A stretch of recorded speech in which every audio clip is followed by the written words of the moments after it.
નમસ્કાર, આપ જોઈ રહ્યા છો જેકેએસ ન્યૂઝ ગુજરાતી. વાત કરીએ તો ધોરાજીમાં ઈવીએમ સહિત ચૂંટણી સામગ્રીનું વિતરણ કરાયું હતું. ધોરાજી ખાતે ભગવતસિંહ હાઈસ્કૂલ ખાતે ઈવીએમ અને ચૂંટણી સામગ્રીનું વિતરણ કરવામાં આવ્યું હતું. ડેપ્યુટી કલેક્ટર, મામલતદાર અને પોલીસ અધિકારીઓની ઉપસ્થિતિમાં ઈવીએમને મતદાન મથકો પર રવાના કરવામાં આવ્યા હતા. ધોરાજી ઉપલેટામાં કુલ 286 બૂથ પર ઈવીએમ અને ચૂંટણીની સામગ્રી લઈ કર્મચારીઓ રવાના થયા હતા. તમામ બૂથ પર હત્યાધારી પોલીસ સ્ટાફ અને સીઆરપીએફના જવાનો રહેશે. તેના તમામ મતદાન મથકો પર વિડીયોગ્રાફી માટેની પણ ટીમ સ્ટેન્ડ પર બહાર રાખવામાં આવી છે. આરોગ્ય ટીમ પણ રહેશે તમામ મતદાન મથકો પર હાજર. જેકેએસ ન્યૂઝ ગુજરાતી સાથે મતીન બાપુ, સૈયદ, ધોરાજી. જૈન લીખિયા, મદદનીશ ચૂંટણી અધિકારી 75 ધોરાજી વિધાનસભા મત વિસ્તાર અને 11 પોરબંદર લોકસભા મત વિસ્તાર.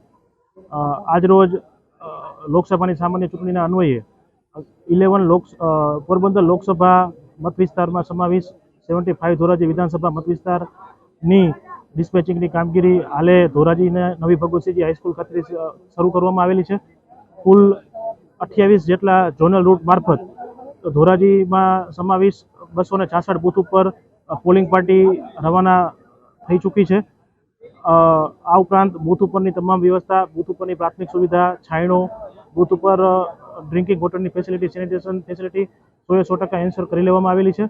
તથા આજરોજ 28 જેટલા ઝોનલ રૂટ મારફત પોલિંગ પાર્ટી પણ બૂથ ઉપર રવાના થઈ ચૂકેલી છે. તો મારી ધોરાજી વિધાનસભા મત વિસ્તારના તમામ મતદારોને નમ્ર અપીલ છે કે લોકસભા સામાન્ય ચૂંટણીમાં અવશ્ય મતદાન કરીએ અને લોકશાહીને મજબૂત બનાવીએ. ખાસ કરીને હાલ હવામાનમાં બહુ તડકાની અસર દેખાઈ રહી છે, શું ખાસ હીટવેવને અનુસંધાને ભારતના ચૂંટણી પંચ દ્વારા પણ ડિટેલમાં માર્ગદર્શિકા બહાર પાડવામાં આવેલી છે. જે અન્વયે તમામ બૂથો ઉપર જ્યાં છાંયડાની વ્યવસ્થા ન હોય ત્યાં છાંયડો ઊભો કરવાની વ્યવસ્થા છે. તમામ બૂથ ઉપર ઠંડા પાણીની વ્યવસ્થા છે.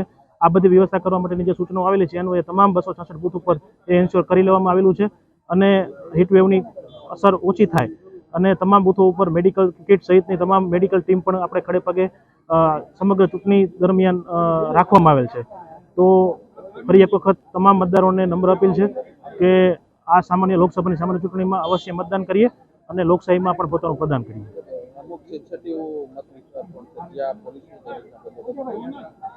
ધોરાજી વિધાનસભા વિસ્તારના તમામ વિસ્તારોમાં પોલીસનું ફૂટ પેટ્રોલિંગ, એરિયા ડોમિનેશન વગેરે જેવી કામગીરી પણ પૂર્ણ કરી લેવામાં આવેલી છે અને યોગ્ય પૂરતો બંદોબસ્ત પણ પ્રોવાઈડ કરવામાં આવે છે.